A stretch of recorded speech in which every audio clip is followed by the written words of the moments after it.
Everyone, अगर आपकी exam जनवरी 25 में है, अगर आप इंटरमीडिएट के एग्जाम देने वाले हो और अगर आपने अभी तक भी पढ़ाई स्टार्ट नहीं की है, do not worry at all, because इस वीडियो में मैं बताने वाली हूँ कि डिटेल स्ट्रैटेजी जिससे अभी भी आपके पास बहुत हाई चांसेस है कि आप जनवरी 25 में at least single group of intermediate तो आराम से क्लियर कर सकते हो।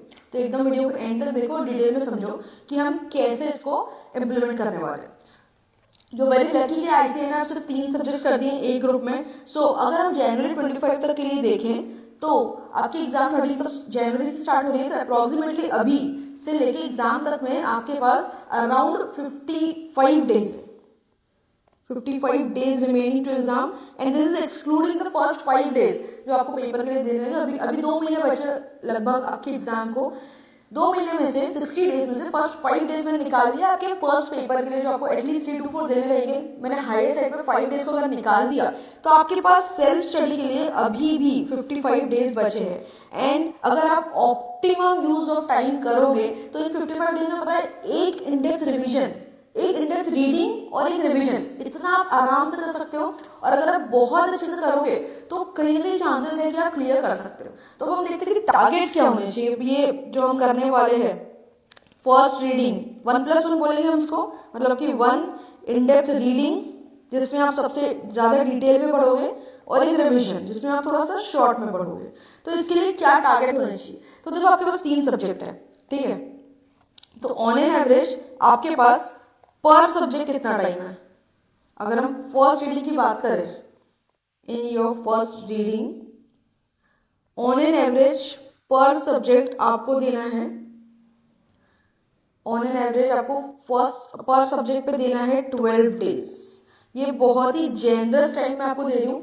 12 दिन एक सब्जेक्ट को बहुत डिटेल में पढ़ने के लिए सफिशिएंट है। अगर आप दिन के कम से कम 8 से 10 घंटे इफेक्टिवली पढ़ते हो तो आपको सब्जेक्ट को पूरा डिटेल में पढ़ना है, साथ साथ में उसका क्वेश्चन बैंक भी पूरा करना है। तो फर्स्ट रीडिंग का मतलब है मोस्ट कॉम्प्रिहेंसिव रीडिंग। इसमें आपको बिल्कुल भी कुछ भी चीज कम अच्छे से पढ़ना है, छोड़ना है, या फिर कुछ चीज ये टॉपिक अभी बोर हो रहा है तो रिवीजन में पढ़ लेंगे, इस टाइप का कुछ भी नहीं करना।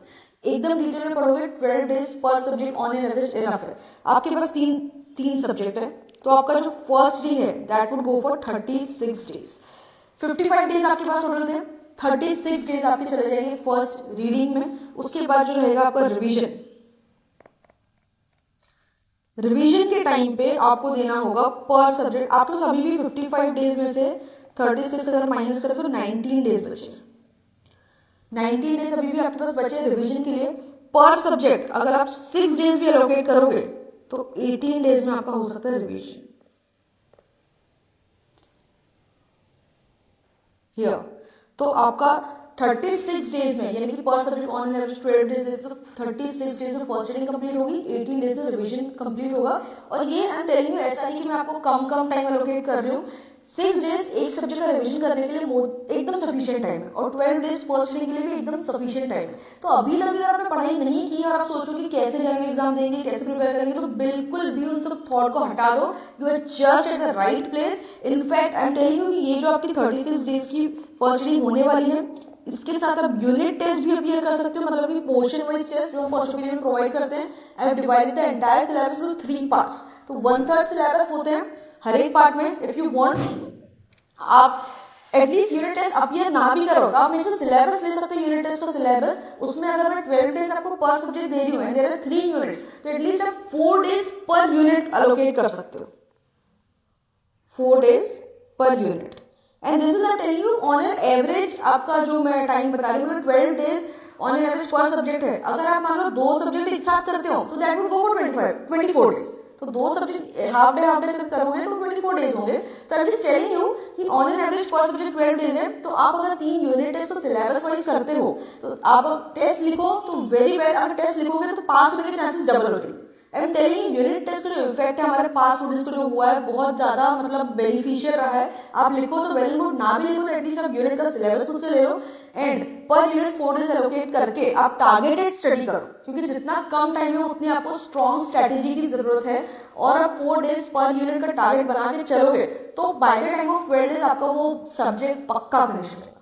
सो ऐसे आप 3 यूनिट टेस्ट भी कर सकते हो इन द फर्स्ट रीडिंग, और जो आपका 18 डेज का रिविजन है उसमें आप एक फुल टेस्ट आराम से कर सकते हो, 1 राउंड ऑफ फुल टेस्ट। इसमें आप 6 डेज हमने पर सब्जेक्ट एलोकेट किए, तो 6 डेज को आप 5+1 समझ सकते हो। 5+1 इन द सेंस इसमें आपके पास 5 डेज है रिवीजन के लिए, उस सब्जेक्ट के रिवीजन को थॉरोली अच्छे से रिवाइज करो, उसमें एमटीबी आरटीपी पास्ट एग्जाम को एक्स्ट्रा कवर करना है, सब कुछ करके 5 डेज में रिवीजन करो और एक दिन उसकी 3 आवर्स की फुल टेस्ट 100 मार्क्स की टेस्ट होती है वो उसको लिखो।